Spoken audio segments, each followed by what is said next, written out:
C'est un livre de l'Ancien Testament. L'auteur est inconnu. Celui qui a écrit le livre de Bien Roi, l'auteur est inconnu. Et nous allons exposer là-dessus.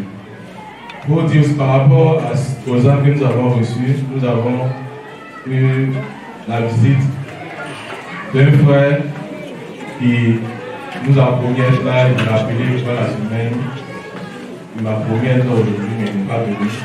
Et le frère Tia Lucien, on s'est appelé encore à Tour Église, il n'est pas venu. Il est venu avec c'est la soeur, peut-être qu'il l'a invité, mais malheureusement, il est venu une seule fois, ils sont retenus à plusieurs reprises. Nous avons cherché à le rencontrer, à lever chez lui à la maison. Mais il a vu que son programme et notre programme ne concordent pas parce qu'il lui a demandé, il m'a dit que ça à 21h. 21h à 21h, quand il arrive, c'est pas trop sûr. La batterie est chargée. Mais ça veut dire aussi c'est pareil. On s'est dit aujourd'hui qu'on devait se rencontrer encore à la première rencontre, mais malheureusement, il n'est pas venu. Nous allons commencer. Nous allons commencer le livre de 1 roi. Le livre de 1 roi parle un peu de ce que nous avons subdivisé en 3 parties. La première partie parle de la fin du règne de David. Pour situer un peu le livre, nous l'avons déjà dit, le livre est dans l'Ancien Testament et ça vient après, juste après 2 Samuel. Ceux qui ont vu le livre, ceux qui ont étudié, on a vu qu'il y avait 1 Samuel où il y avait Israël qui demandait un roi, c'est l'introduction en effet. Israël demandait un roi, Saül est venu comme roi, Saül a régné jusqu'à ce qu'il puisse partir. Et dans 2 Samuel, on voit un peu le règne de David. Un roi parle de la fin du règne de David. Donc la première partie parlera de la fin du règne de David à sa fin de ses jours. La deuxième partie va parler un peu du règne de Salomon. La troisième partie parlera de la scission du royaume et comment le royaume a été divisé et la succession des différents rois. Amen. Voici un peu partager le livre de 1 roi. Le livre de 1 roi. Il faut dire que en première partie, la fin du règne de David était déjà vieux et il lui fallait un successeur. Et c'est là qu'il y a eu des manigances qui se sont passées et tout. On a vu là que David a eu plusieurs fils et il y a plusieurs qui aspiraient à la royauté. On a vu l'histoire avant de son fils qui a fait partie du royaume Absalom, c'est pas ici. Mais là c'était un de ses fils avec Adonijah. Adonijah qui venait après et qui voulait prendre la place de son père, bien que son père soit encore vivant. Et il manigançait, il a pris une partie du peuple d'Israël, du peuple qui était proche de David, pour pouvoir être roi. Et la royauté avait été promise à Salomon. On voit que dans cette partie, après, pour ne pas rentrer dans les détails, toutes ces manigances-là ont échoué.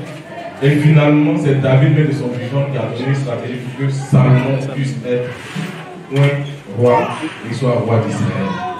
Amen. Cette partie, c'est que ce nous pouvons retenir que le choix de Dieu est immuable. On ne peut pas changer le choix de Dieu. Quelles que soient les stratégies des hommes, quel que soit ce que l'homme pourra faire, ce que Dieu a choisi sur ta vie, ça va se réaliser. Amen. Adonijah a manigancé beaucoup de choses, mais n'a pas été roi. C'est Salomon qui avait l'appel. Donc si tu as l'appel de Dieu sur ta vie par rapport à quelque chose, sois patient, fais l'œuvre de Dieu, Dieu va t'exaucer, Dieu va te mettre à la position qu'il t'avait promis. Même si les hommes manigancent des choses, ça ne va pas arriver. C'est possible que Salomon est devenu roi. Amen. Est-ce qu'on peut acclamer le Seigneur?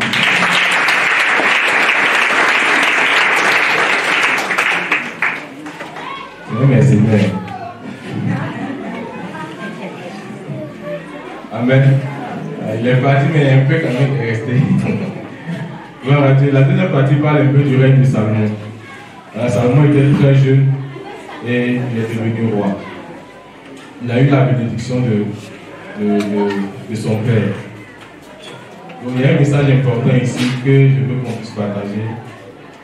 Quel que soit Salomon, vous savez un peu la naissance de Salomon. Là, il compte beaucoup de paroles. Moi, il a parlé plus, vous êtes fatigué, que c'est fini. Vous connaissez un peu la naissance, vous connaissez les origines de Salomon. Voilà, je vais parler un peu de la puissance des origines.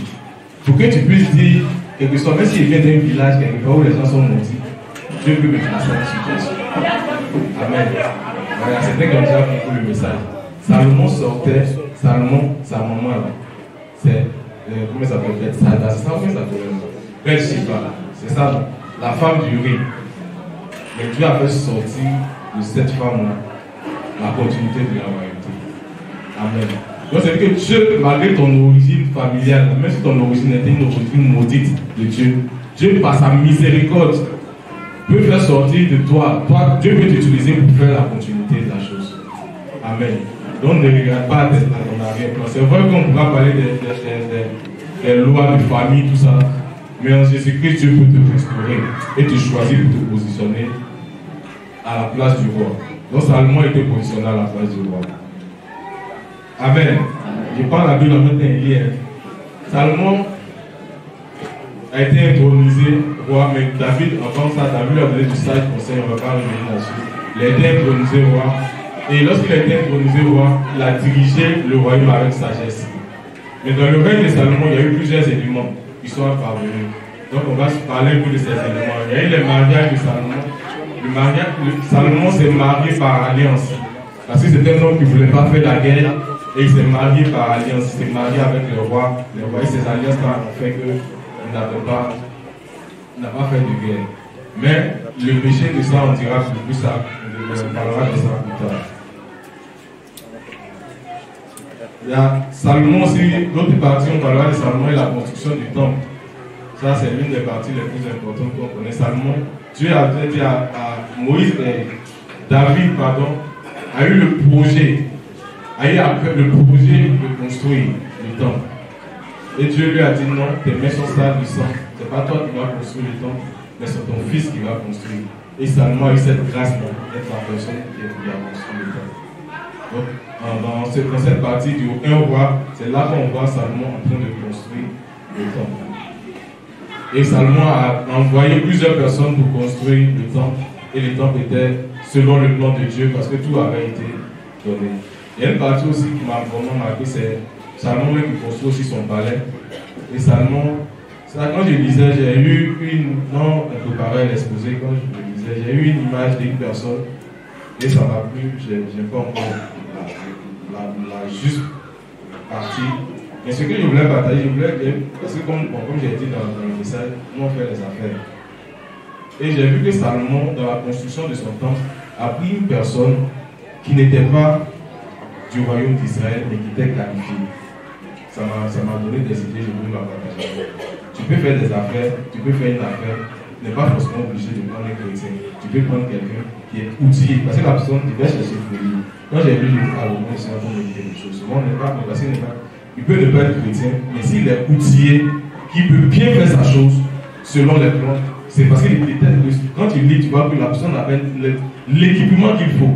Il avait toute la compétence pour construire la maison de Salomon. Et c'est Salomon l'avait pris d'un pays étranger, l'avait fait venir. Et c'est cette personne-là, avec tout son staff, ils sont conduits dans la construction du temple. Quand je lisais, quand je préparais l'exposé, ça m'a marqué, ça m'a enseigné sur le fait qu'un chrétien, tu peux. C'est vrai, il faut chercher parmi tes frères. Salomon, c'est parce qu'il n'a pas vu en Israël. Il faut chercher parmi tes frères d'abord. Si tu n'as pas vu, ne te prends pas d'aller prendre quelqu'un, même s'il est musulman. Mais s'il peut bien faire la chose, selon ce que Dieu t'a mis à cœur, c'est pas un péché. Amen. Donc ça aussi, c'est un enseignement que je veux partager avec vous. Amen. Pour la dernière partie, comme nous l'avons dit, c'est la scission. Je vais laisser à notre mercenaire. Gloire à Dieu. On mis dans deux familles. Donc avec courage, dans les deux familles. La gloire du Seigneur. Donc je vais rapidement faire une petite introduction sur la scission. À la mort de la scission, c'est la séparation du peuple. Lorsque Salomon a pris le règne de Dieu, il a régné sur deux royaumes. Le premier royaume, c'est le royaume d'Israël, puis le second royaume, c'est le royaume de Juda. Donc, David avait régné sur les deux royaumes après une alliance que le peuple d'Israël est venu faire avec David. Donc, David a régné à la fois sur Juda et puis sur Israël. Donc c'était la même chose pour son fils, Salomon, qui a aussi régné sur les deux peuples. À la mort de Salomon, parce qu'il avait commencé à adorer d'autres dieux, donc il avait 1000 femmes, donc 300 épouses pour une femme, et puis 700 concubines. Donc les 1000 femmes l'ont entraîné dans l'adoration des idoles, et ça a irrité, on va dire, le Seigneur. Et à cause de cette attitude d'adoration des autres dieux, le Seigneur a, je ne vais pas dire, il a promis à Salomon, il a dit à Salomon que sa descendance, le peuple sera divisé. Et dans cette adoration-là, il est arrivé que le fils de Salomon, qui s'appelait Roboam, avait demandé conseil à ses amis, mais tout ça rentrait dans le plan de Dieu. Donc avant de régner, la plupart des rois avaient ce qu'on appelle des conseillers, et ces conseillers-là étaient pour la plupart les jeunes avec qui ils ont grandi. Et au fur et à mesure que ces rois-là voulaient régner sur le peuple, ils demandaient conseil. Donc le roi, le fils de Salomon qui s'appelle Roboam, qui a pris la place du père, avait pris conseil auprès de sa génération en demandant, mais par rapport au traitement du peuple, comment est-ce que je dois me comporter? Et le peuple d'Israël qui avait tissé une alliance avec David pour que David puisse gérer les deux peuples, donc Israël, les deux royaumes, si vous voulez, le royaume de Juda et le royaume d'Israël. Le fils de Roboam a reçu comme conseil de sa génération en disant qu'il faut maltraiter, il faut parler terre à terre, il faut maltraiter le peuple d'Israël. Et Roboam a écouté les conseils de sa génération et ils ont eu pour projet de ne pas bien traiter le peuple d'Israël. Et c'est à la suite de ça que les Israélites ont dit, mais nous-mêmes, nous sommes venus tisser une alliance avec ton père David. Donc si toi aujourd'hui tu n'es pas prêt à négocier avec nous, nous nous retirons, nous nous éloignons, nous retournons chez nous en Israël.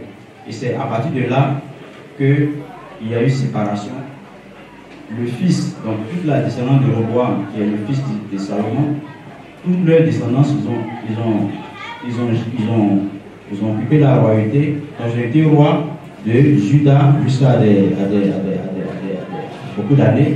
Et également, tous ceux qui étaient de côté, il y avait quelqu'un qui était serviteur de Salomon, qui s'appelle Jéroboam, qui a pris la royauté d'Israël. Lui aussi, de son côté, de génération en génération, avec ses serviteurs, ses enfants, tout cela ont assuré la génération, la royauté d'Israël. La leçon qu'on veut retenir, c'est quoi? C'est que lorsque Dieu t'appelle à un appel, lorsque Dieu t'appelle à une mission, il faut t'entourer de bons conseillers. Le fait que Roboam ne s'est pas fait entourer de bons conseillers, ça a créé la division du grand royaume, je peux te dire, en deux royaumes. Et ça a été toujours la guerre entre ces deux royaumes jusqu'à ce que puisse avoir encore on pu se mettre ensemble. Donc le message que nous retenons c'est par rapport à la scission, donc à la séparation, c'est qu'il faut écouter, il faut avoir des conseillers, non seulement de sa génération, mais il faut tenir aussi, il faut prendre conseil aussi des anciens. Pourquoi est-ce que ça n'a pas marché? Parce que Roboam a écouté plutôt le conseil des jeunes qui n'avaient pas forcément l'expérience par rapport au conseil des anciens, puisque les anciens aussi lui avaient donné des conseils, il dit faire attention, voici ce qu'il faut faire pour pouvoir maintenir le royaume dans la solidité.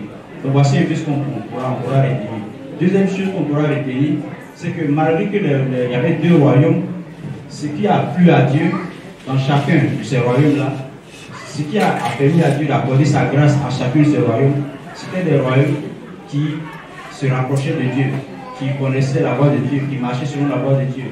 Et les royaumes qui n'ont pas duré, enfin les rois qui n'ont pas duré, sont des rois, pour la plupart, sont des rois qui ont commencé à adorer d'autres dieux. Et d'autres dieux, si on le ramène encore à notre époque ici, quand Dieu t'accorde la grâce, il te bénit, et que tu fais des choses, tu as des pratiques tu mets Dieu au second plan, ça en fait ça le second Dieu. Quand tu mets Dieu au second plan, le Seigneur est plus avec toi. Le message de ce matin nous l'a dit. Quand tu mets Dieu au premier plan, le Seigneur est avec toi. Donc c'est le message que nous avons retenir. Si Dieu t'a fait la grâce, t'a élevé, t'a mis une position importante, pour demeurer ferme dans cette position, pour être encore plus grand, il faut mettre Dieu à la première place. Et voici ce qu'on peut dire. Ceux qui n'ont pas mis Dieu à la première place, dans leur royauté, ont perdu le royaume. Ils ont été assassinés par soit le serviteur. Dieu a changé au fur et à mesure. Mais ce qui est bien que nous retenons, c'est que Lorsque Dieu tisse une alliance avec son peuple, il est toujours avec son peuple. Et malgré qu'il y a eu deux royaumes, Dieu a été toujours avec ces deux peuples-là pour atteindre un objectif bien précis. Donc voici un peu ce qu'il faut retenir sur la seconde partie qui est la scission. Par la troisième partie qui est la scission. Merci beaucoup. Est-ce qu'il y a des questions à poser? Est-ce que oui? Oui, madame. Ma question, je ne suis pas tellement sur le. Il y a un qui m'a vu frapper. Quand il voit Salomon, est-ce que tu veux qu'il appelle l'église frappe? Est-ce que dans ce moment-là, tu ne puisses pas les gens de la lumière? Il y a à l'époque, et je ne pas puni. Venez, tu veux être puissant. Et ça va être cinématique. C'est facile à 1000 femmes ou bien. C'est facile à beaucoup les femmes. Non, même à notre époque actuelle. Tu parles de la polygamie. Voilà. Pourquoi Dieu avait autorisé la polygamie à cette époque? C'est pas facile à 1000 femmes. Comment satisfaire les 1000 femmes? Là, c'est le problème. Parce que Dieu a parlé là. D'accord. En fait, déjà, là, bon, c'est pas une question de polygamie. Déjà, la polygamie, c'est à deux niveaux.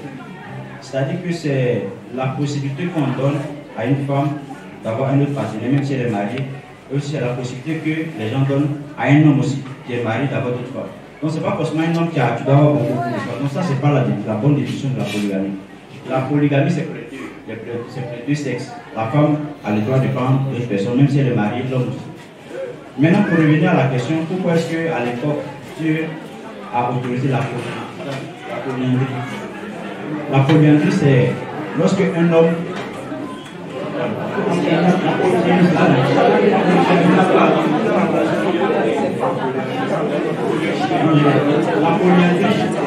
La polyandrie, c'est lorsque l'homme. S'il vous plaît. Il y a comprendre les deux thèmes, mais il y a la polyandrie et la polygynie. J'aimerais qu'on se taise pour qu'on puisse entendre. Si on parle derrière, on parle du bon, la personne qu'on a posée, on ne va rien entendre, on ne va rien retenir en sortant d'ici. S'il vous plaît, laissez bien voir répondre. Amen. Amen. Les commentaires, on va les faire après. Maintenant, si tu as une intervention après, tu lèves la main et il va finir ce que tu as dit. Amen. Donc, comme je disais, la polygynie, c'est ça, hein? Bon, j'ai peu, il faut que les autres. Il y a la polyandrie puis il y a la polygynie. Et la polygynie, ça c'est lorsque la femme a droit. Voilà. Ça c'est la polyandrie. Ça c'est en fait la polygamie, ça veut dire polyandrie ou bien polygynie. C'est ça qui est la polygamie. Maintenant, la polyandrie, c'est lorsque une femme a la possibilité de prendre plusieurs femmes. Lorsqu'une femme a la possibilité de prendre plusieurs hommes. Ici, dans notre cas ici, c'est la polygynie. Lorsque l'homme a la possibilité de prendre plusieurs femmes. Pourquoi est-ce que Dieu n'a pas condamné ça à l'époque? Si on revient aux lois initiales, vous allez constater que la loi que Dieu avait autorisée, c'était qu'un homme puisse être avec une seule femme. Et quand vous lisez les Écritures jusqu'à même au Nouveau Testament, je pense qu'il y a un passage qui dit que c'est à cause de la dureté de nos cœurs que Dieu a laissé faire. Mais sinon, ce qui avait été décidé initialement, c'était que Dieu demande à ce que l'homme soit avec une seule femme. Mais c'est à cause de la dureté de notre cœur que Dieu a laissé faire les choses. Mais vous avez vu la conséquence. La plupart de ceux qui sont mis dans la polygynie, donc l'homme qui a pris plusieurs femmes, vous avez vu les conséquences. Dieu peut autoriser, et aussi le contexte change, les événements de l'histoire changent. Il y a des choses sur lesquelles Dieu met beaucoup plus l'accent. Dans l'Ancien Testament, Dieu, c'est vrai qu'il y a des parties qui ne cautionnaient pas, mais ce qui ne cautionnait pas sur le plus, c'était le fait que les gens adoraient d'autres dieux. Et au fur et à mesure que Dieu avance avec son peuple, au fur et à mesure qu'il tisse des alliances avec son peuple, il y a des choses pour lesquelles il met plus l'accent là-dessus. Nous, aujourd'hui, à notre époque ici, pourquoi Dieu n'a pas regardé de l'autre côté? Parce qu'il estimait que les gens étaient déjà engagés dans ce processus-là. Donc, il ne faut pas condamner, mais il encourageait toujours le peuple à se rapprocher de lui. Aujourd'hui, nous sommes avec le Seigneur Jésus-Christ. Et la pensée de Dieu par rapport à cette marche-là est qu'on ne puisse pas revenir sur les choses qui se passaient dans l'ancienne alliance. Dans l'ancienne alliance, c'est-à-dire prendre plusieurs femmes et prendre plusieurs hommes. Donc,